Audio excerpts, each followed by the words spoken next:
Dear friends, welcome to PMS Insights. Presently, the equity markets worldwide are reacting to the news of the outbreak and spread of coronavirus. The market participants are rightly worried regarding the continuous escalation in the number of COVID-19 cases in several countries other than China, which could potentially lead to a broader global economic slowdown and loosening monetary policy. While the synchronized intervention of global central banks would help manage the asset prices, however, the slowdown in economic activity could be sharp and could last for a few quarters.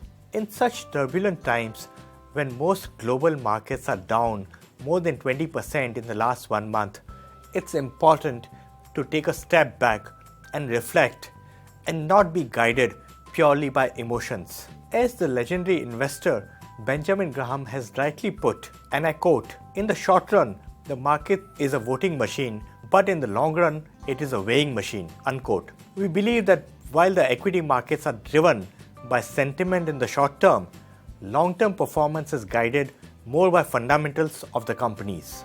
Meanwhile, another important factor, the fall in crude prices by more than 30%, led by the OPEC supply shock, bodes positively for India, as India is overtly reliant on oil imports. As per estimates, for every $10 per barrel fall in crude prices boosts India's growth by 25 basis points and pulls down the headline inflation by 30 basis points. Against this backdrop, while we cannot predict the exact bottom of the markets, it still provides a window of opportunity into the stock markets for medium to long-term investors, as quite a few high-quality businesses could be available at good valuations amidst all the fear. Also, in the long run, the pandemic might propel investments in India's manufacturing sector as businesses across India and globally start reducing the dependence on China for raw material and components. Coming to the financial results for third quarter FY20,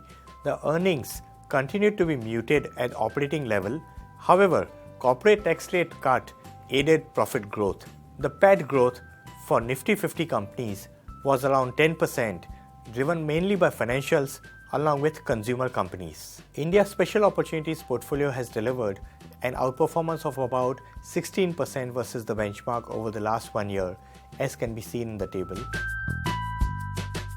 The portfolio companies delivered profit growth of around 37%, which is significantly ahead of the market growth, with 82% of companies delivering results either above or in line with estimates, and just about 18% companies delivering below estimate numbers. Companies which delivered very strong earnings growth in this quarter include Bharti Airtel, Trent, United Spirits, and ICICI Bank, among others.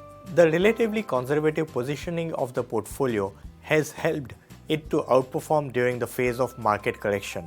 Going forward, the portfolio might benefit on account of decent exposure to very high quality companies with strong earnings growth visibility.